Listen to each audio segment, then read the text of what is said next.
Hi, I'm Jessica, And I'm Tracy. and this is She's on Top, the place where we celebrate and elevate women. And this is our show called The New Normal.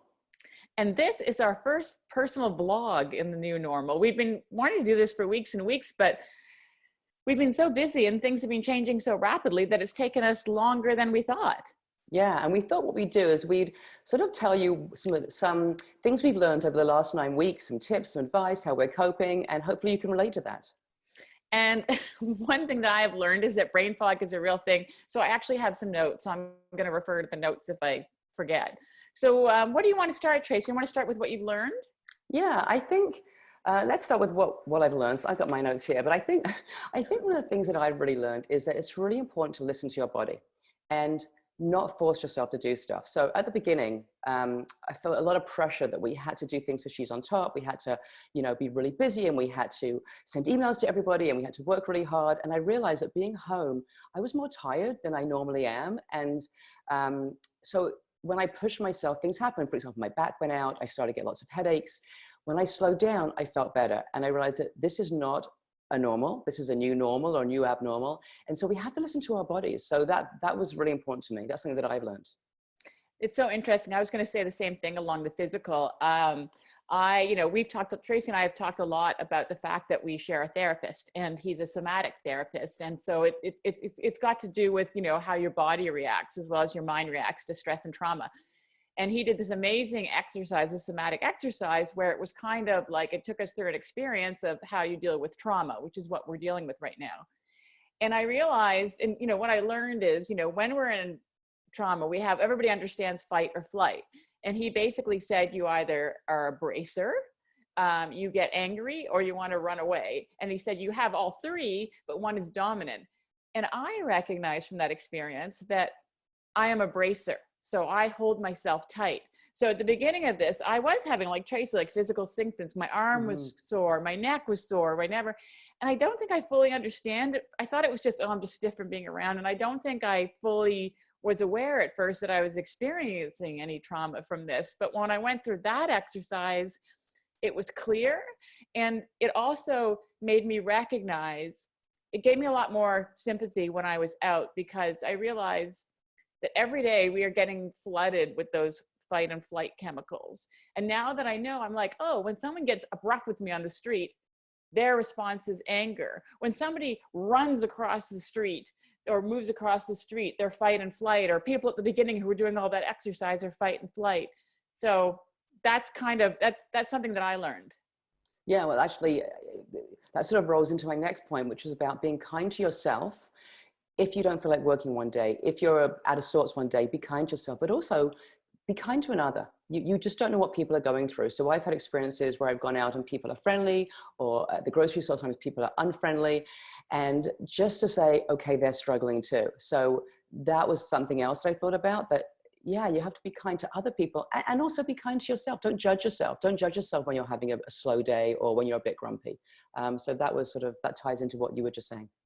No, it really does. And it's funny, I can expand on that. And it kind of rolls into, we were saying, if you had a piece of advice. And I would say, I learned this ages ago from my father, that, sometimes we're all sort of struggling right now personally, but we also, want to be of service, want to help. And I realize sometimes the best way to do that is just to kind of listen and be empathetic. A lot of times you don't have to do anything. And I'll give you a specific example. I had a friend who was struggling. She's in an apartment. She can't go to an outside space. And she was just really nervous about how long this was going to go on. And, she phoned me one day. She was really struggling. And we talked about it a couple of times. And I was like, you can come over here if you need to stay here.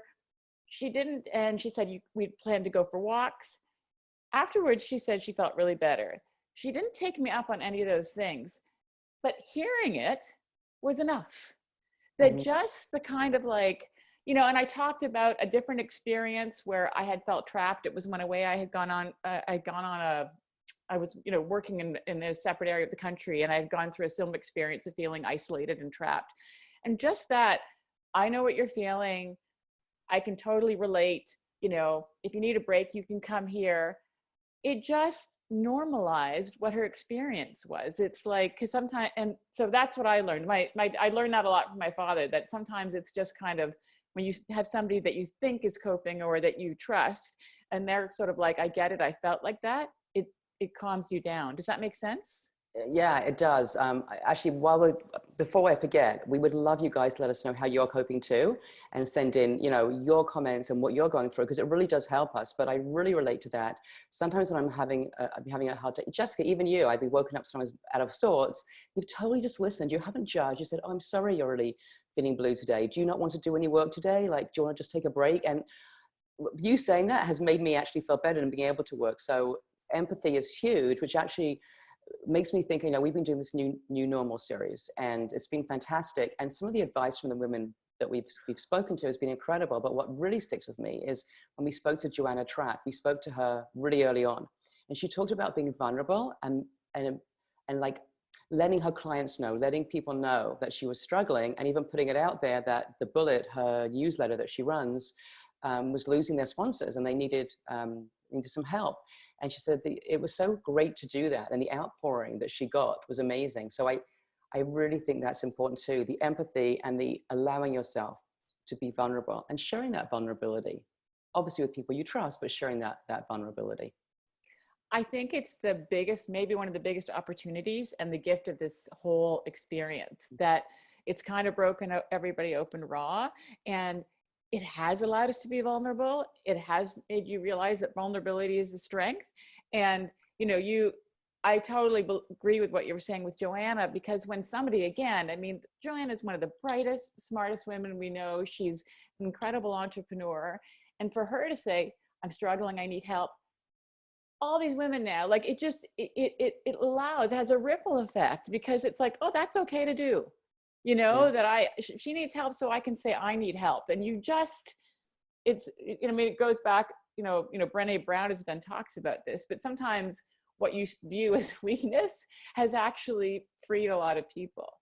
Yeah, well, actually, it brings to mind my grandmother, who unfortunately passed away, many years ago. But one of the best pieces of advice she ever gave me, and I think it applies now even more than ever, is remember these words: "This too shall pass."